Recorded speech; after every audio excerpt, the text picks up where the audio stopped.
नमस्कार, बहुत स्वागत है आप सभी का। आपके साथ मैं हूं सोनल और आप देख रहे हैं हेलो डॉक्टर। रोज की तरह हम फिर हाजिर हैं हेलो डॉक्टर लेकर, जिसमें हम आपके सवालों के जवाब देंगे। आज के हमारे मेहमान बेहद खास है, लेकिन उससे पहले बता दें दर्शकों कि इस वक्त कोरोना की यदि बात करें तो जिस परसेंटेज से या कहें जितनी तीव्रता से अप्रैल तक कोरोना संक्रमितों का आंकड़ा नहीं आया, ये मई के महीने की शुरुआत होते ही ये लगातार बढ़ा है। मतलब चिंता बढ़ी है, संकट गहराया है। लॉकडाउन में कुछ जगह भले ढील दी गई हो, ये देखते हुए कि वहाँ पर कोरोना का खतरा नहीं है, लेकिन आंकड़ों को देखकर आप अंदाज़ा लगा सकते हैं कि स्थिति जो है वो भयावह होती जा रही है। इसलिए आप ये ना सोचें कि ढील दी जा रही है इसका मतलब हम संकट से दूर होते जा रहे हैं। फिलहाल आपको बता दें दर्शकों कि लगातार मामले बढ़ रहे हैं और यदि पूरे दुनिया की बात करें तो 48,45,000 से ज़्यादा मामले अब तक कोरोना के आ चुके हैं और कोरोना की वजह से 3.25 लाख लोगों की पूरी दुनिया में मृत्यु भी हो चुकी है अभी तक का आंकड़ा। भारत की बात करेंगे तो 56,342 और मौतें हुई हैं 1800 ज़्यादा मौतें 1800 से, यानी लगातार ये खतरा बढ़ रहा है। तो हमें और ज़्यादा सचेत रहने की आवश्यकता है। इस कार्यक्रम के जरिए हम आपको सचेत करने की कोशिश करेंगे। हमारे साथ आज खास मेहमान मौजूद हैं। आपको बता दें जो डॉक्टर, जो एक्सपर्ट हमारे साथ बैठते हैं उनसे हम मुखातिब करा लेते हैं आपको, क्योंकि वो आपके अगले 1 घंटे सवालों के जवाब देंगे। कान्हा चिल्ड्रन हॉस्पिटल रायपुर से शिशु रोग विशेषज्ञ डॉक्टर सचिन पटलावर जी हमारे साथ हैं। डॉक्टर सचिन, बहुत स्वागत है आपका कार्यक्रम में। और इसी के साथ हम आगे बढ़ेंगे दर्शकों। यदि आप भी हमारे साथ जुड़ना चाहते हैं तो आप हमें डायल कर सकते हैं 0771-424-2281, ये हमारा फ़ोन नंबर है। इसी के साथ सीरीज़ है 82, 83 और 84, इस पर कॉल करिए, सीधे हमसे जुड़िए। हमारे पहले कॉलर हैं इस वक्त कटनी से महेश जी, हमें फ़ोन कर रहे हैं। बहुत स्वागत है आपका महेश जी, क्या सवाल है? सर जी सवाल मेरा ये, सर जी डॉक्टर साहब नमस्कार। नमस्कार। ये सर मेरा सवाल ये है सर कि इस पर जो अपन पढ़ते हैं तो उसमें कोरोना संक्रमित होने का डर रहता है क्या सर जी? सॉरी, आपकी आवाज़ नहीं आ रही है। महेश जी, पहले तो अपने टीवी सेट का वॉल्यूम कम कर लीजिए, क्योंकि उसकी आवाज़ भी पीछे से आ रही है, तो आपका सवाल हम लोग ठीक ढंग से नहीं सुन पा रहे हैं। हेलो जी, एक बार फिर से दोहरा दीजिए। मैडम जी, ये अपन जो न्यूज पेपर पढ़ते हैं इससे कोरोना संक्रमित होने की शंका रहती है। सर समझ पाए आप? सर आप शायद फोन के बहुत नजदीक आकर बात कर रहे हैं। आप पहले क्या बोल रहे हैं, हम लोग बिल्कुल नहीं सुन पा रहे हैं उसको। जी मैडम जी, मेरा सवाल ये था कि अपन न्यूज पेपर जो पढ़ते हैं तो इससे क्या कोरोना न्यूज़ पेपर जो घरों में आ रहा है डॉक्टर साहब, इसे लेकर चिंता है लोगों में कि उसको पढ़ना चाहिए, क्योंकि क्या ये सरफेस में काम करता है और इससे संकट है जी। देखिए, न्यूज़पेपर के साथ में जो कोरोना वायरस आता है वो फोमाइट के थ्रू ट्रांसफ़र बोलते हैं उसको। और मल्टीपल रिसर्च अभी जो वर्ल्ड वाइड हुए हैं उसके निष्कर्ष के दरमियान यही अभी तक समझ में आ रहा है कि कोरोना का जो संक्रमण है न्यूज़पेपर के थ्रू बहुत ही कम मात्रा में पाया जाता है। तो उसके लिए बिल्कुल आप चिंता मत कीजिए, न्यूज़पेपर आप पढ़ सकते हैं। इनफैक्ट कई जगह में हम देख रहे हैं कि आज की दौर में न्यूज़पेपर को भी अच्छी तरीके से सैनिटाइज कर रहे हैं आफ्टर प्रोसेस, और उसके बाद में उसे डिस्ट्रीब्यूट किया जा रहा है। तो उसके चलते में आप बिल्कुल भयभीत मत होइए कि उसके थ्रू कोरोना का फैलने का कुछ डर रहेगा। मैंने तो डॉक्टर साहब अपने ही एरिया की यदि बाबात करें तो वहाँ पर लोग गैलरियों में अपने न्यूज़पेपर टांग दे रहे हैं, उसको थोड़ी देर धूप में रख रहे हैं, उसके बाद इस्तेमाल कर रहे हैं। हालांकि ये इस तरह से नहीं हो रहा है, लेकिन फिर भी हमें प्रिकॉशंस लेना है तो ठीक है, उसमें कोई बुराई भी नहीं है। एक्स्ट्रा प्रिकॉशन के जी जी जी। इसी के साथ लगातार हमारे कॉलर्स के जुड़ने का सिलसिला जारी है। लेकिन डॉक्टर साहब, जो आंकड़े हमने बताए मई के महीने की यदि बात करें तो एकदम से ये आंकड़े बढ़े हैं, ये वाकई में एक चिंता की बात है। जबकि कहा यह जा रहा था और लोगों के मन में ये शंका थी कि जैसे गर्मी बढ़ेगी ये खत्म होगा, लेकिन ये तो उसके जिस विपरीत हो रहा है। जी जी। बेसिकली इसके बहुत सारे कारण हमें जो समझ में आ रहे हैं कि ये जो कोरोना वायरस का फैलाव है धीरे धीरे बढ़ते जा रहा है, एज वेल एज फोमाइट के थ्रू जो ट्रांसफ़र वगैरह हो रहा है वो भी बढ़ते जा रहा है। और साथ में जो हमारी टेस्टिंग हो रही है उससे डिटेक्शन रेट भी हाई है। पहले जो इनिशियल में टेस्ट किट्स जो कम प्रमाण में थे, अभी धीरे धीरे हर जगह में प्राइवेट लैब्स भी उसकी टेस्टिंग वगैरह बढ़ा रहे हैं। तो उसके कारण थोड़ा सा मतलब डिटेक्शन रेट भी हाई है, एज वेल एज प्रसार भी हो जा रहे हैं। और बीच में जैसे आपने स्टार्ट किया था कि थोड़ी बहुत ढील जो हमारे तरफ से भी हो रही है, उसके कारणवश हमसे भी कुछ गलतियां हो रही हैं जिससे प्रसार बढ़ रहा है। तो हमें बस सावधानियां बढ़ाना है और एज वेल एज हमें बिल्कुल निश्चिंत नहीं होना है कि अभी कोरोना रुक गया है। भले ढील गवर्नमेंट ने दिया है बिकॉज ऑफ कुछ emergency services as well as financial aspect को देखते हुए, बट इसका अर्थ ये नहीं है कि हमें बिल्कुल ही इसका ध्यान नहीं रखना है। बिल्कुल। और बाग बहरा से अगले कॉलर हैं विश्वनाथ जी हमारे साथ। विश्वनाथ जी, बहुत स्वागत है हेलो डॉक्टर में, क्या सवाल है आपका? डॉक्टर साहब नमस्कार। नमस्कार।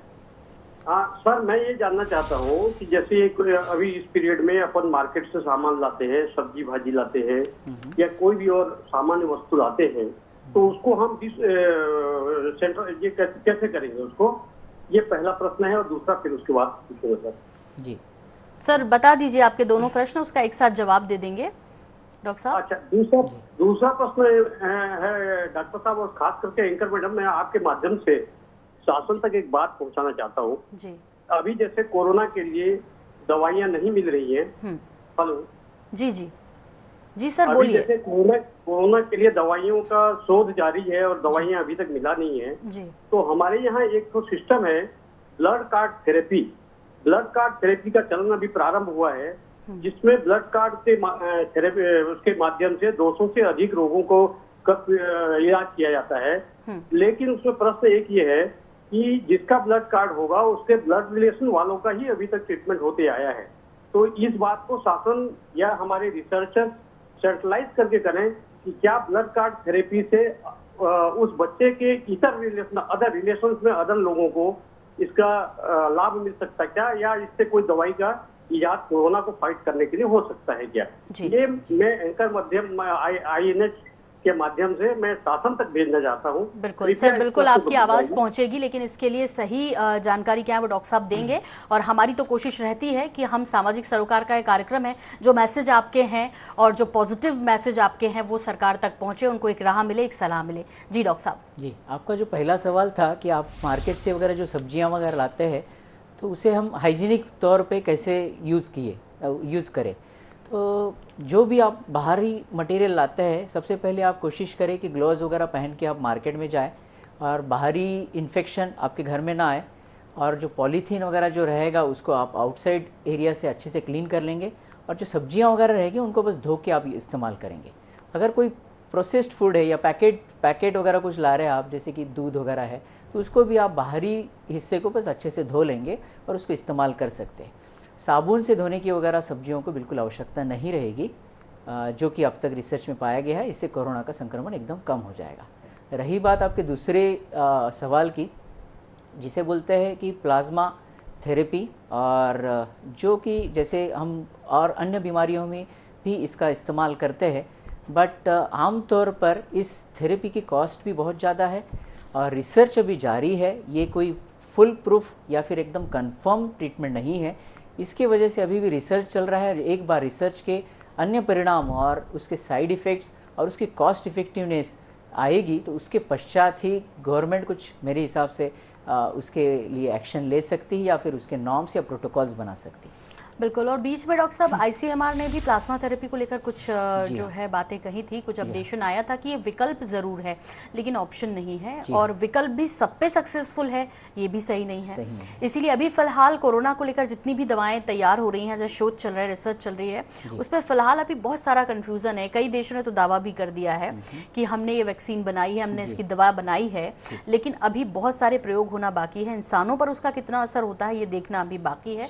फिलहाल कोशिश में सभी देश लगे हुए हैं। लगभग 120 से ज्यादा देश ऐसे हैं जो कि अभी इस पर ट्राई कर रहे हैं, कोशिश कर रहे हैं। डॉक्टर साहब, आप शिशु रोग विशेषज्ञ हैं और हमारे दर्शकों की भी और जाहिर तौर पे मन में सवाल उठता है कि ये जो कोरोना है वो बुजुर्गों और बच्चों पर जल्दी अटैक करता है, क्योंकि इन दोनों की ही इम्यूनिटी पावर थोड़ी कमजोर होती है। बच्चों के संबंध में आप क्या सलाह देना चाहेंगे? देखिए, अब तक के जो आंकड़े हैं आपने भी गौर किया होगा, बुजुर्गों का आंकड़ा कंपैरेटिवली बच्चों के कंपैरिजन में काफ़ी कम है। तो इसीलिए सबसे पहले निश्चिंता रखना है और बच्चों को बिल्कुल ही बाहर नहीं निकाले सबसे पहले, जब तक आवश्यकता ना हो।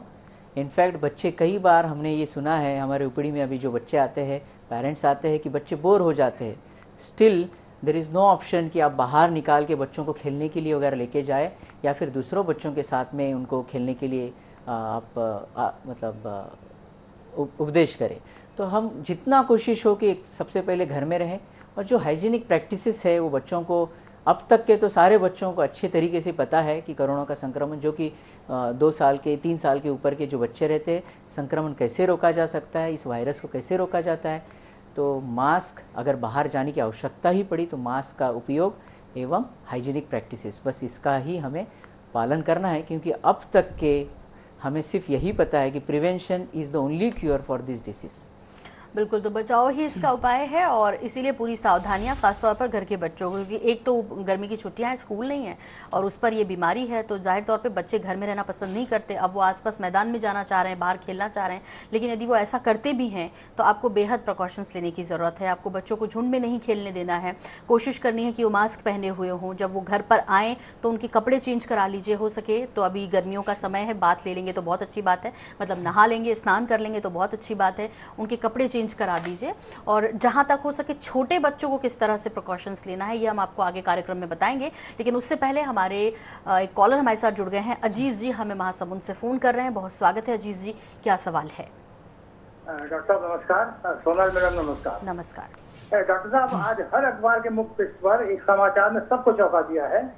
एम्स दिल्ली के डायरेक्टर डॉक्टर संदीप गुलेरिया का यह बयान आया है कि जुलाई में कोरोना वायरस का तांडव भारत में अपनी चरम सीमा पर होगा और कोरोना के साथ ही जीना होगा। तो आज इस बात समझ नहीं आ रही डॉक्टर साहब कि आज की लॉकडाउन वाली स्थिति क्या मौत से बेहतर है? क्या तूफान का इंतजार करना पड़ेगा हमें सर? जी अजीत जी, आपका सवाल बहुत जायज़ है। जैसी परिस्थितियां चल रही है अपने आजू बाजू, तो एक अनुमान उनका जो है एक तरीके से वो सही भी समझ में आ रहा है। क्यों? क्योंकि आप अगर अमेरिका, इटली और बाकी देशों में इसका जो प्रसार हुआ है उसका अगर आप ग्राफ देखेंगे तो actually second and third month में सबसे ज़्यादा पीक इसका मिलता है। और इंडिया में भी वैसे ही हमें पाया जा रहा है, क्योंकि लॉकडाउन भले ही हमारा चल रहा है, सारे मतलब गवर्नमेंट के आदेशानुसार सारी चीज़ें हो रही है, उसके बावजूद भी थोड़े बहुत जो लूप होल्स है उसके कारणवश थोड़ा सा प्रसार संभवित है। और 100% सितंबर, जून, जुलाई, सितंबर ये हमारे लिए बहुत क्रिटिकल मंथ्स रहेंगे। और सावधानियां लेते हुए, प्रिकॉशंस लेते हुए, जहाँ जहाँ इमरजेंसी काम है हमारे, जहाँ जहाँ बाकी इमरजेंसी फील्ड है वो हमें निभाना ज़रूरी है और कोरोना के साथ में ही जीना सीखना ज़रूरी है अभी कुछ महीनों के लिए। तो बिल्कुल, और मैं आपको बता दूं कि एम्स के डायरेक्टर ने जो कहा है अजीज जी, वो डराने का मकसद नहीं है, वो आगाह करने का मकसद है। कि हम लोग ये सोच रहे हैं कि अरे 17 मई के बाद फिर लॉकडाउन खुलेगा, घर में बैठे बैठे हम लोग ये सोच रहे हैं कि कब लॉकडाउन खुलेगा। देखिए, लॉकडाउन खुल भी जाएगा, उसके बावजूद भी हमें आने वाले 1.5-2 सालों तक बहुत पालन करना है, क्योंकि सरकार आपको सिखा चुकी है कि आपको अब कैसे बिहेव करना है बाहर, जब आप जाएंगे, घरों के बाहर निकलेंगे, अब इसको फॉलो आपको करना है। आप चाहते हैं कि वो स्थिति ना आए जैसे इटली में आई है और अमेरिका में जो हालात हैं यदि वैसे ना हो, तो इसके लिए आपको ही सचेत होना पड़ेगा। गवर्नमेंट या अधिकारी या प्रशासन हाथ पकड़कर आपको नहीं रोकने वाला है। अब आप खुद समझदार हैं, आपको सहयोग करना चाहिए हमारी सरकार का, और इस महामारी से बचाने के लिए आपका सहयोग इस वक्त सबसे बड़ा होगा। समझदार हो जाइए, अभी भी वक्त है। निकलना, घर में रहना जरूर तकलीफ दे अभी फिलहाल हो रहा है, लेकिन आने वाले संकट की गंभीरता को समझना होगा। फिलहाल अगले कॉलर जो हमारे साथ जुड़ रहे हैं वो जुड़ रहे हैं जयपुर से, धाकड़ जी। बहुत स्वागत है धाकड़ जी आपका, क्या जानना चाहते हैं आप? मैडम नमस्ते। नमस्कार। सबसे पहले मैं डॉक्टर साहब का अभिनंदन करना चाहूँगा जी। और मैडम मैं एक बिजली कर्मचारी हूँ जो कि विद्युत सप्लाई बनाए रखने में सहायक हूँ। जी जी जी सर। मैं ये जानना चाहता हूँ कि मेरे कर्मचारी भाइयों के लिए कि जो फील्ड में हम लोग काम करते हैं तो किस प्रकार से हम कोरोना से बचने के लिए क्या क्या संभव उपाय कर सकते हैं? बिल्कुल बताएंगे। और हम, जैसे आपने डॉक्टर साहब का अभिनंदन किया है, धाकड़ साहब आपका भी अभिनंदन है, क्योंकि एसेंशियल सर्विसेज में आप लोग भी लगे हुए हैं और आप लोग भी लोगों को इस गर्मी से राहत मिले और इस दौरान कोई संकट ना हो, उसके लिए आप लोग भी जा रहे हैं। इसके लिए आपके लिए भी सैल्यूट बनता है। और जैसा कि आपने कहा कि क्या प्रिकॉशंस लेना है, डॉक्टर सचिन, क्या प्रिकॉशंस इन लोगों को विशेष तौर से लिए जाने चाहिए? बाकी लोगों की तरह इनके प्रिकॉशंस होंगे, लेकिन क्या कोई और एक्स्ट्रा प्रिकॉशंस इनको लेने चाहिए? जी, आमतौर पर जैसे हम बाहर काम करने के लिए जा रहे हैं तो आप बस सोशल डिस्टेंसिंग मेंटेन करेंगे जहाँ जहाँ संभवित है, और साथ में जो हैंड हाइजीन की प्रिकॉशंस वगैरह रहेंगे, हैंड सैनिटाइज़र के तौर पे ग्लव्स वगैरह पहन के, as well as face mask, और जो अन्य जो प्रिकॉशंस कोरोना वायरस के फैलाव से बचाते हैं वो आपको लेना बहुत बहुत ज़्यादा ज़रूरी है। आप जैसे फ्रंट लाइन वॉरियर है, जैसे ही आप घर पहुंचते हैं तो घर में भी अपने बाकी सदस्यों को हमसे इन्फेक्शन ना हो उसका भी हमें पूरी तरीके से ध्यान रखना ज़रूरी है। तो इसीलिए जब जब संभव हो मैक्सिमम समय में हम कपड़े चेंज करना बाहर से आने के बाद में, और नहाना और हैंड हाइजीन का ये बहुत ज़्यादा ध्यान रखना बहुत ज़रूरी है। अगले कॉलर हैं गोवर्धन जी और हमें राजधानी रायपुर से फ़ोन कर रहे हैं। बहुत स्वागत है आपका गोवर्धन जी, क्या सवाल है? जी, क्या आप तक आवाज पहुंच रही है गोवर्धन जी? हाँ, पहुंच रहा है सर। जी सर, बताइए क्या सवाल है आपका? ये जो कोरोना से क्या क्या सावधानी बरतना है, लक्षण क्या है इसका, लक्षण भी बताइए आप। क्या लक्षण है, पहले कैसे दिखाई पड़ता है, उस लक्षण कैसे, क्या लगता है, ये सब जानकारी ठीक लेना सर, चाहता मैं हूं। आपको बचाव उपाय लक्षण सब बताते हैं आपको कोरोना के बारे में डिटेल के साथ। जी डॉक्टर सचिन। जी, जैसे कि कोरोना एक फैमिली वायरस है जिसके फ्लू लाइक सिम्टम्स रहते हैं, मतलब सर्दी खांसी आम जुकाम से वायरस चालू हो जाता, ये इसके लक्षण चालू हो जाते हैं और संभवतः कुछ दिनों में ही फिर आपको गले में खराश वगैरह हो जाती है और एक एक सिस्टम अफेक्ट होने के बाद में फिर सांस में तकलीफ होने की संभावनाएं बढ़ जाती है। बट कई लोगों को ये शंका रहती है कि थोड़ा बहुत भी सर्दी खांसी होते तो पैनिक हो जाते हैं, हम घबरा जाते हैं, तो संभवतः वो बाकी भी वायरसेस रहते हैं जैसे कि फ्लू और बाकी जो सर्दी खांसी के वायरस रहते हैं उसके कारणवश भी ऐसे सिम्टम्स आ सकते हैं। तो 100% ये संभावना नहीं रहती कि ये कोरोना का कारण कोरोना की वजह से ही हो रहा है, ये सिम्टम्स दूसरे डिसीज से भी मैच करते हैं। तो हमें हमेशा डॉक्टरी सलाह लेना चाहिए जब जब हमें ऐसे सिम्टम्स हो रहे हैं और ऐसे लक्षण हमें दिख रहे हैं किसी भी फैमिली मेम्बर्स में। और अगर मान लो हिस्ट्री ऑफ ट्रैवलिंग, जैसे कि आप बाहरी स्टेट में या फिर बाहरी देश में विजिट करके आ चुके हैं, तो उस दौरान हमें थोड़ा सा एक्स्ट्रा प्रिकॉशन के तौर पे ये लक्षण का अनुभव करना चाहिए। और प्रिकॉशन जैसे कि आम तौर पे सारी जनता, सारी मतलब मीडिया एज वेल एज सारे लोग अभी बताते आ रहे हैं, तो सारे लोगों को एकदम जनरली पता है ये प्रिकॉशंस। हैंड हाइजीन एंड जो कफ प्रैक्टिसेस रहते हैं, जैसे छींक आ रही है आपको या फिर खांसी हो रही है, तो आमतौर पे रुमाल निकालने का भी हमें समय नहीं मिलता है, तो आप हाथों के बगलों में वगैरह थोड़ा सा सर्दी मतलब छींक या खांसी के बाउट्स आप ले सकते हैं। और हाथों को छूना नहीं है, बार बार नाक और मुंह को, बस इतने प्रिकॉशंस लेना है। हैंड हाइजीन का प्रिकॉशन वगैरह आपको आमतौर पे रखना है। बिल्कुल। और यदि आपके आसपास भी आपको किसी में ऐसे लक्षण दिखते हैं, उनकी कोई फॉरेन हिस्ट्री है, क्योंकि बहुत से लोग डॉक्टर साहब ये छुपा रहे हैं, हालांकि ऐसे भी कुछ मामले हैं। और अभी जिस तरह से स्टूडेंट्स और श्रमिक वापस आए हैं, तो अभी जो संकट है वो और गहराया है। ऐसी स्थिति में डरना नहीं है, लेकिन हम ये चाहते हैं कि आपको आगाह करें और इसके लिए आप जागरूक बने कि यदि ऐसा कुछ आपको आसपास भी नजर आता है तो आपको ज़रूर संबंधित विभाग को इसकी सूचना देनी चाहिए। फिलहाल रमेश जी से बात कर लेते हैं, राजधानी रायपुर से हमें फ़ोन कर रहे हैं। रमेश जी, बहुत स्वागत है कार्यक्रम में आपका। हेलो डॉक्टर के माध्यम से क्या जानना चाहते हैं आप? जी डॉक्टर साहब नमस्कार। नमस्कार जी मैम, आवाज आ रही है? जी बिल्कुल आ रही है सर, आप अपना सवाल कर सकते हैं। मैम, डॉक्टर साहब से ये पूछना चाहता हूँ कि क्या अभी पीलिया भी रायपुर में बहुत फैला हुआ है, तो ऐसे में बच्चे लोग बाहर का भी बहुत खाने के लिए जिद करते हैं, तो उसके लिए अपने को पीलिया के लिए बच्चों को बचाने के लिए क्या प्रिकॉशंस करना चाहिए, ये थोड़ा सा। रमेश जी, फिलहाल तो मैं आपसे यही कहूंगी कि अभी तो बाहर कुछ मिल नहीं रहा, तो बाहर खिलाने जैसी स्थिति बनती नहीं। घर में आ रहा है बाहर का पानी, तो उसको बहुत अच्छे से बॉईल करके पीना है और अच्छे से कोशिश करनी है। हाइजीन के लिए तो कोरोना हमको सिखा ही रहा है, चाहे वो पर्सनल हाइजीन हो, चाहे घर की साफ सफाई की बात हो। फिर भी बच्चों के लिए क्या एहतियात हो सकते हैं, क्योंकि पीलिया हर गर्मी में इसी तरह आक्रमण करता है। डॉक्टर सचिन, वैसे एक जनरल, एक सामान्य जो प्रिकॉशंस होते हैं वो क्या हो सकते हैं पीलिया से बचने के लिए, और ख़ासतौर पर गर्मी में किस तरह का ध्यान रखना चाहिए? जी, अभी जो पीलिया फैला हुआ है आमतौर पे हेपेटाइटिस ए रहता है, जो कि वाटर बॉर्न डिसीज़ है। वाटर बॉर्न मतलब पानी के थ्रू ये फैलता है। तो अशुद्ध पानी पीने से, जैसे अभी मैडम ने बताया है कि पानी को एक मतलब आमतौर पे आप एक तो शुद्धिकरण कीजिए, नहीं तो उबाल के पीजिएगा। और वाटर बॉर्न डिसीज़ होने के कारण में कई बार शौच के जाने के बाद या फिर खाना खाने से पहले एक आध बार भी हम हाथ की साफ़ सफाई नहीं रखते हैं, तो उस दौरान पीलिया फैलने की संभावनाएं बहुत ज़्यादा बढ़ती है। तो इसीलिए आप पानी और जो खाना खाते हैं उसको मतलब एकदम वो स्वच्छ रहे, शुद्ध रहे और फ्रेश रहे, उसका ध्यान रखेंगे और हाथ साफ सफाई रखेंगे, तो पीलिया की बढ़ने की, इवन पीलिया होने की संभावनाएं एकदम कम हो जाती है। और एक चीज़ मैं इसमें ऐड करना चाहूँगा कि यूजुअली पीलिया का वैक्सीन भी अवेलेबल, जैसे अभी कोरोना का वैक्सीन नहीं है तो इतना हमें प्रकोप दिख रहा है उसका, तो पीलिया का आम तौर पे 12वें महीने में वैक्सीन लगता है सारे बच्चों को। तो एक अगर टीका भी लगवा लेते हैं तो लगभग 40 से 50 साल तक का प्रोटेक्शन पीलिया के अगेंस्ट में आपके बच्चों को एवं आपको भी हो सकता है।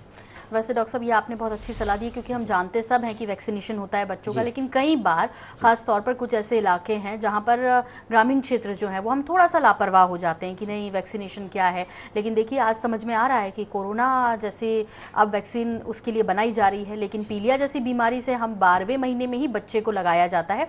इसलिए जो भी अब गर्भवती महिला है और आने वाले दिनों में यदि उनके यहाँ जो है बच्चा आने वाला है, तो ये सारी चीज़ों को अब आपको जीवन प्रबंधन में बांधना है कि एक तो पर्सनल हाइजीन और दूसरा है वैक्सीनेशन को बहुत गंभीरता से लेना है। इस बात को समझना होगा हमें।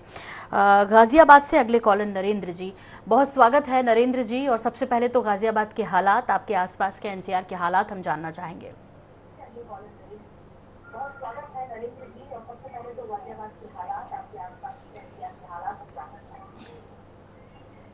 हेलो जी नरेंद्र जी, बताइए क्या स्थिति है आपके यहाँ? मैम, यहाँ पर पॉजिटिव मरीज पाए जा रहे हैं, लेकिन हमें ये समझ नरेंद्र जी एक आपसे गुजारिश करूंगी, आपके यहाँ जो टीवी चल रहा है जिसमें सुन के फिर आप हमसे बात कर रहे हैं, उसको सर प्लीज उसके साउंड को कम कर दीजिए। फोन पर हमसे आप सवाल कर सकते हैं सर। जी मैम, मैंने कर दिया है जी।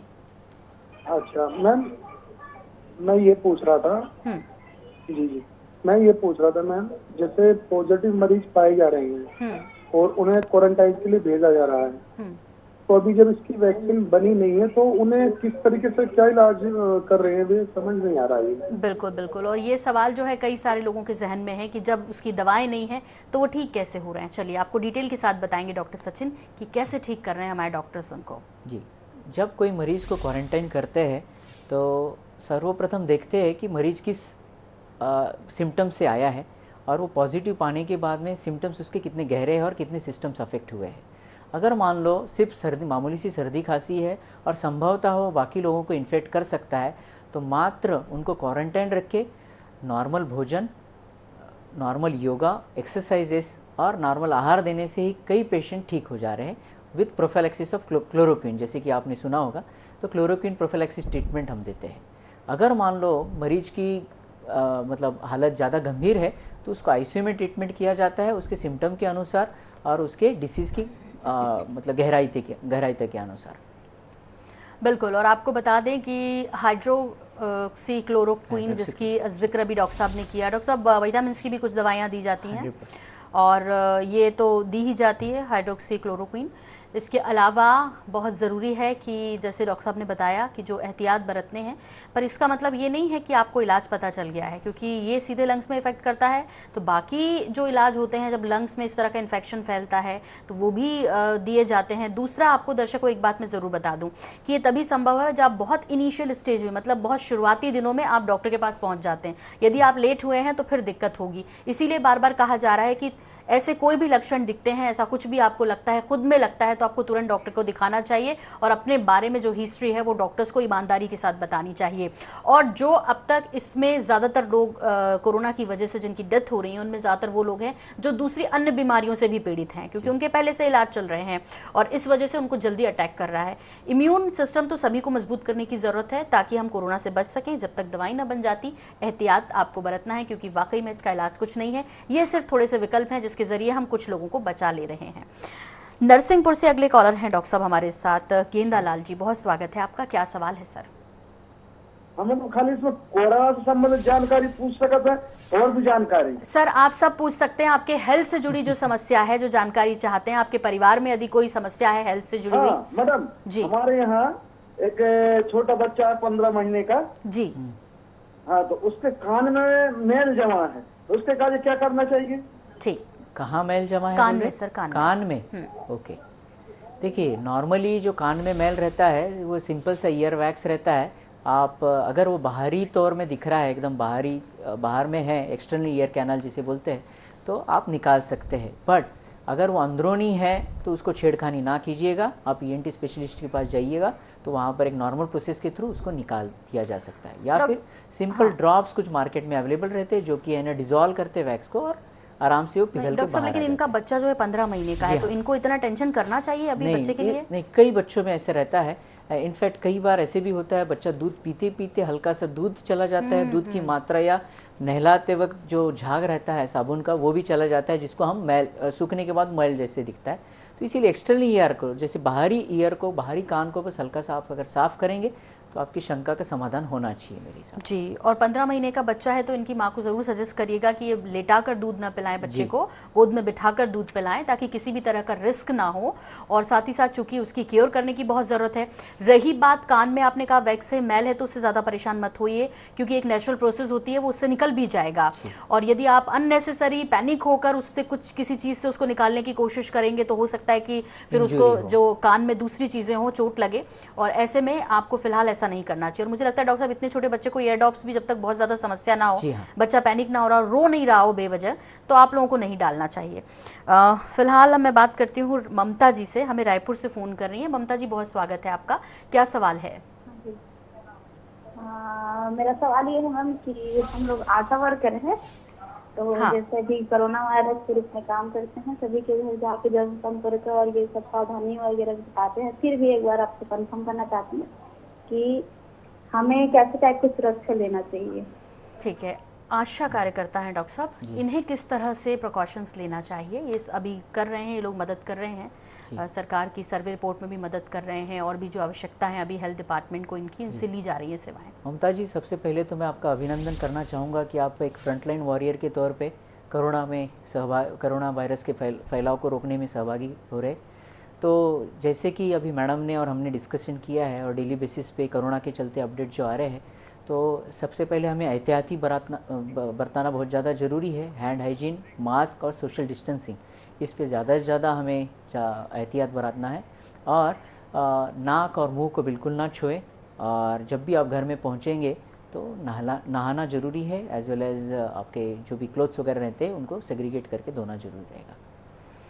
तो आप लोगों को जागरूक कर रहे हैं, लेकिन डॉक्टर साहब ये सच बात है कि हम अंदर से भी उतने डरे होते हैं। भले हम लोगों को जागरूकता फैला रहे हैं, उनको बता रहे हैं, सर्वे में शायद ये लोग ये भी पूछ रहे होंगे कि आपको फीवर तो नहीं है, कितने दिनों से नहीं आया, खांसी तो नहीं है, कुछ और हाथ पैर दर्द, सर दर्द की समस्या नहीं है, सारे क्वेश्चंस होते हैं सर्वे में। लेकिन इसके बावजूद भी आप भी कहीं ना कहीं हैं तो इंसान ही, डरते हैं। जो हमारे वॉरियर्स हैं, उनका फैमिली है, उसके लिए वो चिंतित रहते हैं, लेकिन डरने की ज़रूरत नहीं है, बस इसमें सावधानी रखने की ज़रूरत है। और कोरोना की जंग हम जीतेंगे, ये तय है, बस आप सबका साथ चाहिए। और अभी तक जिस तरह आप लॉकडाउन का पालन करते आए हैं वैसे आपको करना है। लॉकडाउन का मतलब नहीं है कि आप घरों में बंद हैं, बाकी फिर एकदम से आपको छूट मिलेगी तो आप सोशल डिस्टेंसिंग को भूल जाएंगे, लोगों के साथ घुलना मिलना शुरू कर देंगे, वैसा प्लीज़ मत करिएगा। और आपको ये भी बता दूं कि ये 17 मई तक नहीं, आने वाले 1-1.5 साल तक आपको ये करना है, सोशल डिस्टेंसिंग का पालन करना है। फिलहाल इकरार जी से बात करते हैं, और मध्य प्रदेश के ग्वालियर से हमें फ़ोन कर रहे हैं। इकरार जी, बहुत स्वागत है आपका। ग्वालियर में क्या हालात हैं? ठीक है मैडम। ठीक है, तो फिर आपका सवाल क्या है सर? सवाल मैडम ये पूछना चाहता हूँ सर से, ये जो कोरोना की जो बीमारी है तो वो किस एज के बच्चों से लेके मतलब बुजुर्ग तक किस एज के लोगों को ज़्यादा इफेक्ट करती है? जी, अच्छा, यूजुअली जैसे अभी हमने डिस्कस किया है, अगर मान लो कोई भी इंसान जिसको कोमॉर्बिडिटीज़ है, मतलब और कोई अन्य बीमारी है, जैसे कि जैसे बच्चों में नेफ्रोटिक सिंड्रोम बोलते हैं हम लोग, जिसमें शरीर में सूजन वगैरह आता है, जिसमें स्टेरॉइड्स दिया जाता है, या कैंसर जैसे है, या फिर और कोई किडनी से या फेफड़े से रिलेटेड कोई अगर पेशेंट या मरीज है, तो उनमें संभवतः यह बीमारी ज़्यादा फैलने की आशंका रहती है। अतः जैसे कि जो एज ग्रुप मोर देन 60 का है, मतलब 60 वर्षों से ज़्यादा जो बुजुर्ग है, तो उनमें ये इम्यून सिस्टम थोड़ी सी कमज़ोर रहती है, एवं जो 3 से 4 साल के नीचे के जो बच्चे रहते हैं उनमें इम्यून सिस्टम पूरी तरीके से डेवलप नहीं रहती है, तो इनमें स्वभावतः ये बीमारी ज़्यादा फैलने की आशंका रहती है। तो इसी वजह से इन लोगों का हमें ज़्यादा से ज़्यादा ध्यान रखना है और इनको ज़्यादा से ज़्यादा सपोर्ट करना है। तो बच्चों का इम्यून सिस्टम कैसे बढ़ाएं? 3 से 4 साल के बच्चों में उतना मजबूत नहीं होता, जैसे अभी डॉक्टर सचिन ने कहा, कैसे बढ़ाएं इम्यून सिस्टम बच्चों का? और वैसे भी एक सामान्य जानकारी, हम बहुत कंफ्यूज रहते हैं, जो नए नए पेरेंट्स बने हैं डॉक्टर साहब, वो तो बहुत ही कंफ्यूज रहते हैं कि उनको क्या खिलाना है, कैसे खिलाना है, बच्चे को क्या सही तरीका है उनके पालन का। वजह यह है कि घर में बुजुर्ग कहते हैं, लेकिन हमें इसलिए भी कंफ्यूजन होता है कि नई जो हमारी वैज्ञानिक तरीका है वो कुछ और है, बुजुर्ग जो बताते हैं वो थोड़ा सा कुछ अलग है। लेकिन लेकिन इस बीच डॉक्टर की जो सलाह है वही आपको काम आएगी। वो क्या रहेगी, एक ब्रेक के बाद बताएंगे। बने रहिए हमारे साथ, देखते रहिए हेलो डॉक्टर। डॉक्टर सचिन हमारे साथ लगातार जुड़े हुए हैं और रोज़ एक खास एक्सपर्ट भी हमारे साथ मौजूद होते हैं। आज यदि हम बात करें तो डॉक्टर सचिन पटलावर जी हमारे साथ हैं, शिशु रोग विशेषज्ञ हैं, कान्हा चिल्ड्रन हॉस्पिटल रायपुर से हमें अपना कीमती वक्त इस वक्त दे रहे हैं। यदि बच्चों की हेल्थ से जुड़ी कोई आपकी समस्या है जिसको आप शेयर करना चाहते हैं, क्योंकि अभी जो ज़्यादातर लोग हैं वो लॉकडाउन की वजह से घरों से बाहर नहीं निकल पा रहे हैं, हालांकि डॉक्टर्स फ़ोन पर कंसल्टेशन दे रहे हैं, लेकिन उसके बाद भी जब मामला बच्चों का होता है तो हम बहुत सेंसिटिव हो जाते हैं और हमें हर चीज़ को लेकर डर लगता है। ऐसे में कोई भी सवाल है तो आप वो हमसे सीधे IANS 24/7 के माध्यम से जान सकते हैं और डॉक्टर ने इस कीमती वक्त में अपना हमें समय दिया है, इसके लिए अभिनंदन करते हैं डॉक्टर सचिन आपका। और साथ ही साथ नंबर एक बार फिर से आपको बता देते हैं, 0771 ये रायपुर का कोड है, 4242281 ये हमारा फ़ोन नंबर है, 828384 इसी सीरीज़ में आप आगे लगाएंगे, सीधे हमसे जुड़ेंगे और डॉक्टर सचिन से आप जान सकते हैं जो भी अपने बच्चे के बारे में जानना चाहते हैं या अन्य कोई दूसरा हेल्थ से जुड़ा आपका इशू है। तो डॉक्टर सचिन, एक कॉलर हमारे साथ जुड़ रहे हैं, पहले उनसे बात कर लेते हैं। अरुण जी हमारे साथ जुड़ रहे हैं, भिलाई से हमें फ़ोन किया है। बहुत स्वागत है अरुण जी, क्या सवाल है आपका? मैडम जी मैडम वो क्या है?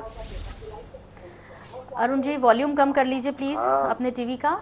वॉल्यूम तो कम है। मैडम नमस्ते। जी नमस्कार, बताइए अरुण जी। मैडम वो जो है ना, हम लोग जो ये पहनते हैं मास्क पहनते हैं जी, तो हम लोग का जो वो मुंह से बदबू आता है। तो फिर ये तो वो मुंह से। जी जी जी डॉक्टर साहब, ये तो हाँ ठीक है, पूछिए सर। अरुण जी आप टीवी में सुनिए मत प्लीज आवाज, आप फोन पर आप सवाल करिए तो डॉक्टर साहब जल्दी समझ पाएंगे आपका सवाल और फिर उसका जवाब भी बेहतर आप तरीके से सुन पाएंगे। मास्क पहनने से घबराहट होती है और उन्होंने कहा कि इनको शायद बैड ब्रीथ की भी प्रॉब्लम है, तो कैसे किया जा सकता है, क्या करना चाहिए इनको? अभी जो मास्क पहनना पड़ रहा है तो अक्सर तौर पे बहुत कम लोगों को इसकी आदत रहती है, एक्सेप्ट जैसे कि हम ऑपरेशन थिएटर में जाते हैं तो हमें आदत होती है, that too for small time. But अभी जैसे हो रहा है कि मास्क पहन के आपको घूमना पड़ रहा है, मास्क पहन के इधर उधर जाना पड़ रहा है और घंटों तक मास्क पहनना पड़ रहा है, तो आमतौर पर ये कम शिकायत आती है। तो इसके लिए बस मेरा एक ही सुझाव रहेगा कि आप जब भी मास्क पहनते सबसे पहले एक आदत की बात है, धीरे धीरे आदत लगेगी। और सेकेंड, बैड ओडर जो बोल रहे हैं आप, उसके लिए सिंपल सा गरारा कर सकते हैं जिसमें आपको क्या दोनों मतलब उपाय हो जाएंगे उसमें, जैसे कि बैड ओडर भी कम हो जाएगा एज वेल एज अगर मान लो कोई भी इन्फेक्शन रहेगा गले में वो भी क्लियर हो जाएगा। तो सिंपल सा 2 या 3 बार खाने से पहले या फिर कुल्ला आप अगर करेंगे, नमक पानी का भी कुल्ला कर सकते, या बिटाडीन या जो भी आपके पास माउथ वॉश रहेगा उससे अगर कुल्ला करेंगे आप तो इसकी मतलब इस समस्या का हल होना चाहिए। और ओरल हाइजीन का तो वैसे भी ध्यान रखना चाहिए, ये मास्क की परेशानी नहीं है, ये आपके ओरल हाइजीन की परेशानी है। आप जितना हो अपने मुंह को साफ रखिए, खाना खाने के बाद ब्रश हो सके तो कर लीजिए, नहीं तो डॉक्टर साहब कह रहे हैं जिस तरह से कि कम से कम किसी माउथ फ्रेशनर से कुल्ला तो ज़रूर करना चाहिए। वैसे भी दिन में 2 बार ब्रश, रात को और सुबह करना ही चाहिए ब्रश। तो ये ओरल हाइजीन बहुत ज़रूरी है और हमें लगता है कि जैसे कोरोना ने हमें और दूसरे हाइजीन के बारे में सिखाया है, हाथों को कैसे धोना है, बार बार धोना है, तो ओरल हाइजीन के लिए भी हम सभी को तैयार रहना चाहिए। ये बहुत गंभीर बात है। फिलहाल शैलेंद्र जी से बात करते हैं, राजधानी रायपुर से फ़ोन कर रहे हैं। शैलेंद्र जी स्वागत है, क्या सवाल है आपका? सर नमस्कार, मेरा सवाल ये है कि मेरी बच्ची 6 महीने की हो गई है और बाहर का उसको कुछ दे सकते हैं कि नहीं दे सकते हैं? और 6 महीने की हो गई हैं, बच्ची को बाहर का दिया जाना चाहिए? जी शैलेंद्र जी, 6वें महीने के बाद में ऊपरी खान पान चालू करना बहुत आवश्यक है, जिसे हम कॉम्प्लीमेंट्री फीड बोलते हैं। तो आमतौर पे आप दाल पानी, चावल पानी से वगैरह आप चालू कर सकते हैं और धीरे धीरे फिर कार्बोहाइड्रेट रिच डाइट जैसे कि सूजी है या फिर चावल वगैरह है मसल के दे सकते हैं, आलू को मसल के वगैरह दे सकते हैं, फलों के रस बीच बीच में आप दे सकते हैं। और साथ ही में हमें ये ध्यान रखना बहुत ज़्यादा ज़रूरी है कि माँ का स्तनपान हमें कंटिन्यू रखना रहेगा till the age of 2 years, मतलब 2 साल तक स्तनपान कंटिन्यू रखना है हमें। और ये भी आपको हम बताएंगे दर्शकों आगे कि जब बच्चे के होने से लेकर 6 महीने तक माँ का दूध तो बहुत ज़रूरी है ही, स्तनपान कराना जैसे डॉक्टर साहब बोल रहे हैं बेहद ज़रूरी, क्योंकि वो अमृत होता है और उसके बाद अगले 2 साल तक आपको उसे जारी रखना ये ज़रूरी होता है जहाँ तक संभव हो। लेकिन 6 महीने के बाद जो खाने से संबंधित आपका सवाल था, इसे लेकर बहुत सी जो नई माताएं हैं वो कन्फ्यूज रहती हैं, इस पर भी हम बात करेंगे। लेकिन उससे पहले हम विभूषण जी से बात कर लेते हैं। विभूषण जी, आपका कार्यक्रम में स्वागत है। कहाँ से बात कर रहे हैं सर आप? मैम मैं वेस्ट बंगाल स्टेट का कुचबिहार डिस्ट्रिक्ट से बोल रहा था। सर कहाँ? बिहार से? कोच बिहार। ये कहाँ पड़ता है सर?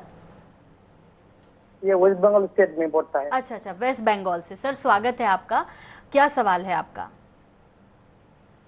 मैम मेरा सवाल था सर के पास ये था कि मैं बोल रहा था जो पेशेंट रिकवरी हो रहा है वो कोरोना वायरस का, तो वो लोग घर में लौट के क्या वो दूसरे लोगों को इन्फेक्ट कर सकता है? जो लोग ठीक होकर अपने घर जा रहे हैं क्या वो दूसरों को इन्फेक्ट कर सकते हैं? बहुत अच्छा सवाल है। जैसे कि वो ठीक होके आ रहे हैं, मतलब वो ऑलरेडी ठीक हो चुके हैं, तो इन्फेक्ट करने के चांसेस बहुत ज़्यादा कम हो जाएंगे उनके। हाँ, बट इतना ज़रूर है कि वही पेशेंट वापस से इन्फेक्ट हो सकता है दूसरे लोगों के थ्रू। इसीलिए हमें प्रिवेंशन और जो एहतियात बरताना रहेगा वो बहुत ज़्यादा ज़रूरी रहेगा। ऐसा नहीं है कि एक बार ठीक हो गया तो लाइफ टाइम के लिए ठीक हो गए। सेकेंड टाइम इन्फेक्शन उनको होने की संभावना रहेगी और उनके थ्रू बाकी लोगों को होने की संभावना रहेगी। इसीलिए हमें प्रिवेंशन कंटिन्यू रखना रहेगा ताकि वो दूसरों को फैलाव ना हो। और मैं आपको यहाँ बोलना चाहूँगी विभूषण जी कि कितना भी हो उनको प्यार दीजिए, क्योंकि वो 14 दिन जो क्वारंटीन में रहकर आए हैं वो किसी बिल्कुल, लोग तो उसे काला पानी तक की सज़ा कह रहे हैं, लेकिन ऐसा नहीं है। लेकिन हाँ, आप अपनों से नहीं मिल पाते, बहुत सारी पाबंदियाँ होती हैं, तो वो जो दिन होते हैं बड़ी मुश्किल से, और उसके बीच जब आपको ये पता हो कि आप बीमार हैं, कोरोना पॉजिटिव हैं, तो डर आपको अंदर ही अंदर बहुत खोखला कर देता है। तो जब वो आते हैं तो सबसे ज़्यादा उनको ज़रूरत होती है आपके प्यार की। इसलिए जो भी आपके आसपास या आपकी फैमिली का कोई ऐसा सदस्य है जो इससे जंग जीत कर आया है, जो कोरोना पॉजिटिव था उसके बाद ठीक होकर आया, तो उसको बेहद प्यार दीजिए। और ऐसा कुछ नहीं है, वो ठीक होने के बाद ही घर आए हैं, प्रिकॉशंस आप लेंगे, सावधानी आप बरतेंगे, पर उनको ऐसा फील नहीं होने देना है कि वो घर के कुछ बाहर है, उनको कुछ ऐसा कुछ हो रहा है कि अब उनको देखना, सुनना, छूना भी मना है। ऐसा बिल्कुल नहीं है और ऐसा आपको बिल्कुल नहीं करना चाहिए। फिलहाल ऐड करना चाहूँगा, अगर क्वारंटाइन में आपके कोई परिजन भी है तो उनको मोरल सपोर्ट कंटिन्यू देते रहेंगे। टेलीफोनिक कन्वर्सेशन, वॉइस कॉल्स वगैरह आप कर सकते हैं और उनको कंटिन्यूस टच और मोरल सपोर्ट उनका हाई करना बहुत ज़्यादा ज़रूरी है। अब रेहान जी से बात करते हैं, ग्वालियर से फ़ोन कर रहे हैं। रेहान जी, बहुत स्वागत है, क्या सवाल है आपका? जी सर, मैं आपसे ये पूछना चाहता हूँ कि ये जो सैनिटाइजर है ना, इसको एक दिन में कितनी बार यूज करना चाहिए, और जैसे एक बार यूज कर लिया तो फिर कितनी देर बाद होना चाहिए? जी, देखिए आपका सवाल बहुत जायज़ है, और कोरोना फैलाव कैसे होता है ये हमें थोड़ा सा जानना ज़रूरी है। कि कोई भी फोमाइट्स, मतलब अन्य चीज़ों, हमारे शरीर के साथ में हम अन्य चीज़ों को जब छूते हैं जहाँ जहाँ कोरोना वायरस होने की संभावना रहती है, उसके पश्चात हमें हैंड सैनिटाइज करना बहुत ज़्यादा ज़रूरी है। जैसे कि आप बाहर निकले हैं, गाड़ी चला रहे हैं, तो गाड़ी चलाते वक्त आप एक बार हैंड सैनिटाइज करेंगे, उतरने के बाद में करेंगे, आप सामान खरीदने से पहले करेंगे, दुकान में जाने से पहले करेंगे, फिर जहाँ जहाँ आपका मतलब अन्य वस्तुओं को ज़्यादा छुएंगे आप, तब आपको हैंड सैनिटाइज करना आवश्यक रहेगा। और बाहरी चीज़ों को जब भी छूते हैं आप, बिल्कुल ही आप ये मतलब सावधानी बरतेंगे कि आपके मुंह को एवं आपको बिल्कुल चेहरे को बिल्कुल छुएंगे नहीं आप। बिल्कुल। और ये भी आपको बता दें कि रेहान जी, यदि आप फील्ड जॉब में हैं, यदि आप एसेंशियल सेवाओं में हैं, यदि आपको इस दौरान, लॉकडाउन के दौरान बाहर जाना पड़ रहा है, या वैसे भी लॉकडाउन खत्म होने के बाद भी, ये आपकी आदत में होना चाहिए कि आप सैनिटाइजर का इस्तेमाल करिए। कुछ खाने से पहले, अपने चेहरे पर लगाने से पहले। आपको आपके हाथों में जो कीटाणु हैं, जो वायरस के लक्षण हो सकते हैं, उनको खत्म करता है, गंदगी को खत्म करता है। लेकिन यदि आप घर में हैं तो आप साबुन पानी का इस्तेमाल करिए, फिर वहाँ आपको सैनिटाइजर की बिल्कुल ज़रूरत नहीं है। प्रिकॉशंस आपको लेना है। सैनिटाइजर इसकी कोई दवाई नहीं है, सिर्फ आपके हाथ धोने के लिए साबुन पानी के अलावा दूसरा विकल्प है। इसलिए इसको इस तरह से आपको उपयोग करना है। और उम्मीद है कि हम सभी इतने वक्त में जागरूक हो गए हैं। जब ज़रूरत होगी तो अपने पॉकेट में आप रख के ले जाएं, क्योंकि आपको बाहर वॉश बेसिन नहीं मिलता है, पानी नहीं मिलता है, साबुन नहीं मिलता है, इसलिए आप सैनिटाइजर का इस्तेमाल करते हैं। ऑफिस में यदि आप काम करते हैं, लैपटॉप को यदि आप छूते हैं, तो छूने के पहले, छूने के बाद भी आपको सैनिटाइजर करना चाहिए। ऐसा हम सभी उन लोगों को कहेंगे जो इस वक्त ज़रूरी सेवाओं में लगे हुए हैं, जो घरों से बाहर है। चाहे आपकी दुकान भी हो, तो आप ये कोशिश करिए कि आप किसी से कैश लेते हैं या कुछ देते हैं, तो उस दौरान जैसे डॉक्टर साहब ने बताया कि आपको सैनिटाइजर का इस्तेमाल करना है, क्योंकि आप बार बार हाथ धोने नहीं जा सकते उस दौरान, लेकिन जब घर में है तो साबुन पानी से आप हाथ धो सकते हैं। फिलहाल आपको बता दें दर्शकों की सहारनपुर से अगला फोन है, पवित्रा जी हमें फोन कर रही हैं। मैं ठीक हूं तो आप उत्तर प्रदेश से बात करती हैं पवित्रा जी? हाँ जी, मैं उत्तर प्रदेश से हूँ जी। मेरा कस्बा गंगो पड़ता है सहारनपुर में। जी जी जी। और मैं बच्चा है मेरा, मतलब बेटा पोता, और वो 10 महीने का है, और उसके लिए पूछना चाहती हूँ। वो आज से 4 महीने पहले बीमार हुआ, उसको थोड़ा मतलब दिक्कत हुई थी, जैसे मतलब निमोनिया वगैरह की, और जब से थोड़ा ठीक चलता रहा था, और आजकल आके अब इसको थोड़ा इसकी तबीयत खराब हो रही है। अब 8-10 दिन से पता नहीं इसको बुखार हुआ, बुखार के बाद फिर इसको उल्टी दस्त हुई, फिर उसके बाद थोड़ा डॉक्टर से मतलब हमने वो दवाई ली तो थोड़ा आराम भी है, पर पूरी तरह से ठीक नहीं है। ना तो इसके पेट मतलब लैट्रिन सही आ रही, जैसी दवाई देते हैं वैसी पोटी आती है इसकी, और जैसे बच्चा मतलब ज्यादा लगातार सो नहीं पाता, और थोड़ी देर सोएगा एकदम रो के उठ जाता है। क्योंकि वो बीमार है, तो जब हम भी बड़े बीमार होते हैं तो हम कितनी तकलीफ में रहते हैं, हमें ना नींद आती है ना भूख लगती है। डॉक्टर साहब इन्हें क्या करना चाहिए? बच्चा छोटा है और निमोनिया भी शायद उससे हुआ था, उसके बाद अभी दूसरी और समस्याएं हैं, क्या सजेस्ट करेंगे? जी पवित्रा जी, जैसे आप बता रहे थे कि 6वें महीने में उसको निमोनिया हुआ था, और अभी लगभग 3-4 महीने के पश्चात उसको लूज मोशंस मतलब पतला दस्त वगैरह हुआ है। तो जो डॉक्टर ने डॉक्टरी सलाह से आपने दवाई वगैरह चालू की होगी, एंटीबायोटिक कोर्स वगैरह रहेगा, उसको कंप्लीट करिएगा सबसे पहले। और अभी भी बच्चा अगर मान लो आपका इरिटेबल है, मतलब पूरी तरीके से स्वस्थ नहीं लग रहा है, तो आपको ORS का घोल और उसका पोषक आहार, ये दोनों चीज़ों पे आपको ध्यान देना पड़ेगा, जिससे उसका इम्यून सिस्टम उस बीमारी से उसको लड़ने के लिए मदद करेगा। डॉक्टर साहब पेट में भी दर्द था इनके बच्चे के, अक्सर ये छोटे बच्चों को प्रॉब्लम होती है, पेरेंट्स परेशान होते हैं, क्या देना चाहिए जब पेट में दर्द हो बच्चों के? बेसिकली पेट का दर्द जब ये एक आम सी बात है, और इसको मैं डिवाइड करना चाहूँगा 2 ग्रुप में। जैसे 6वें महीने के नीचे के बच्चे रहते हैं, उनको आमतौर पे पेट में दर्द होता है पहले दूसरे मंथ में, जब सबसे ज़्यादा रहता है। तो उसका सरल उपाय यही रहता है कि जो भी बच्चे दूध पीते हैं, दूध पीने के पश्चात उनको डकार दिलाना बहुत ज़्यादा ज़रूरी रहता है। तो burping for at least 15 minutes, 15 minute तक उनको डकार दिलाना है जब भी दूध पियेंगे, तो पेट के गैसेस एज वेल एज बाकी समस्याएं कम होती है, पेट का दर्द भी कम होता है। अगर मान लो आपका बच्चा 6 महीने के ऊपर में है, तो उस स्थिति में यूजुअली ऐसी कोई दवाई डायरेक्टली बिना डॉक्टरी सलाह के हमें देना नहीं चाहिए, क्योंकि कारण बहुत सारे रहते हैं। तो आम तौर पे आपको बस देखना है कि पेट जब दर्द हो रहा है तो साथ में लूज मोशंस, बुखार या पेट फूलने की समस्या तो नहीं है।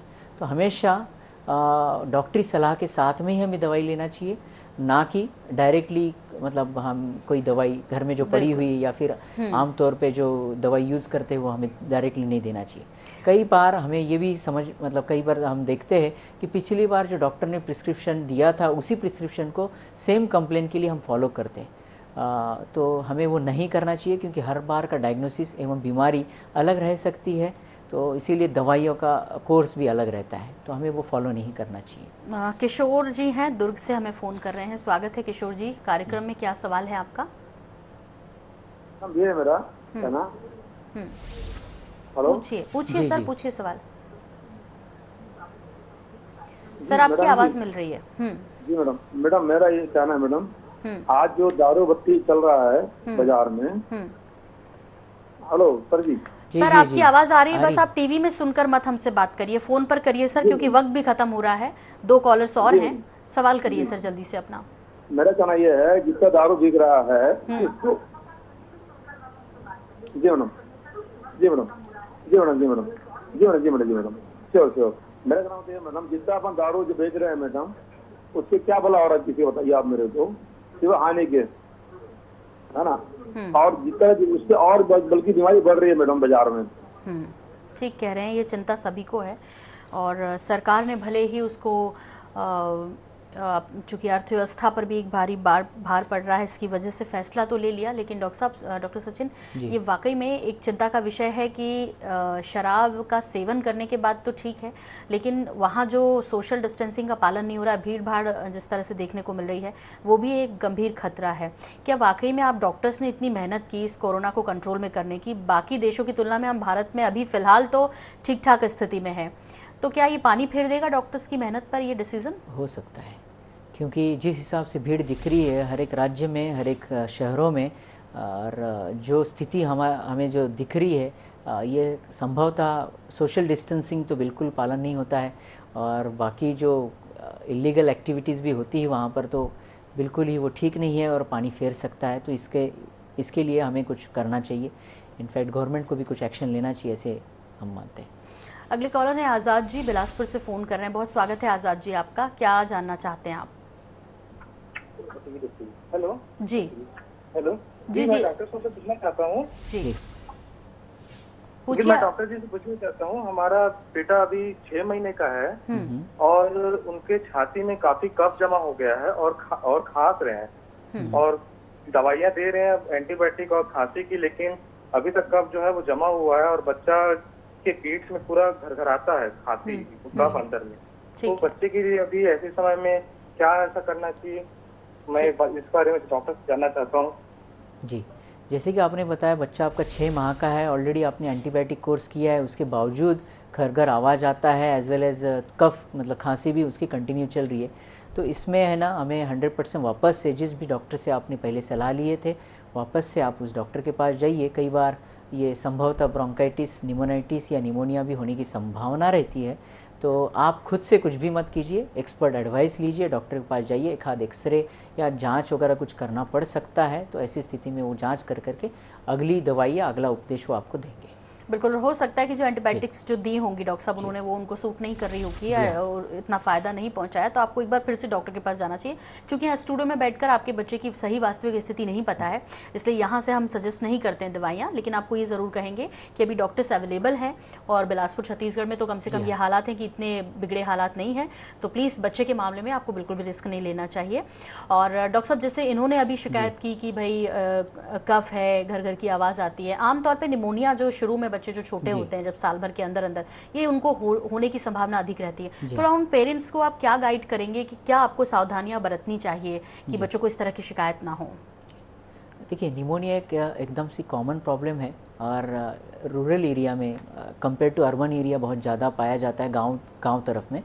तो मैं बस यही बताना चाहूँगा कि सबसे पहले माँ को मतलब अपना दूध बच्चे को देना चाहिए और उससे क्या होता है बच्चे को एंटीबॉडीज़ मिलते हैं और बच्चे को प्रोटेक्शन और इम्यूनिटी डेवलप हो जाती है और निमोनिया होने की संभावना है पहले 1 साल में 50% से भी कम हो जाता है। अगर कोई भी बच्चा माँ के दूध पे रहता है, तो जैसे कि अभी मैडम ने भी थोड़ी देर पहले बताया, माँ का दूध अमृत के समान है, उसमें कई एंटीबॉडीज़ टाइफाइड, निमोनिया, मलेरिया और अन्य बीमारी, डायरिया, जैसे अभी लूज मोशन के भी श्रोता एक आए थे, तो ये सारे बीमारियों के खिलाफ लड़ने की प्रतिरक्षा क्षमता मिल जाती है। सेकेंड जी दूसरा जो चीज़ रहेगा कि जैसे अभी कोरोना के लिए हम वैक्सीन या टीका हम मतलब संशोधन में लगे हैं पूरी दुनिया, तो निमोनिया का टीका एकदम उपलब्ध रहता है कई प्राइवेट हॉस्पिटल में और कई गवर्नमेंट सेटअप्स में कई राज्यों में उपलब्ध है। तो आपको बस टीकाकरण करवाना है जो कि 6 सप्ताह, 10 सप्ताह एवं 14 सप्ताह मतलब 1.5 माह, 2.5 माह और 3.5 माह पे आपके बच्चे को टीका लगता है।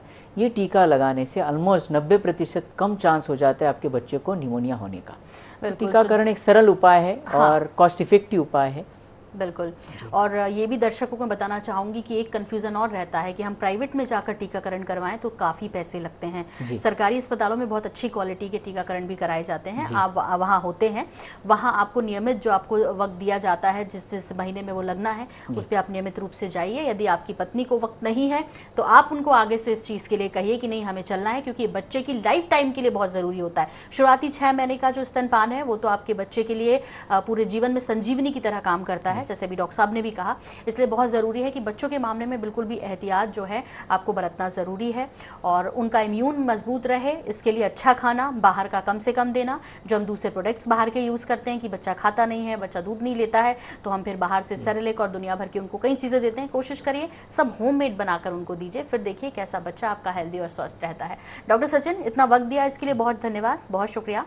और इसी के साथ दर्शकों, हमारी ये कोशिश रहेगी कि हम आपसे यूं ही मिलते रहें और साथ ही साथ आपको एक अच्छी सलाह, अच्छे सजेशंस आपको हमारे एक्सपर्ट के माध्यम से पहुंचाते रहे।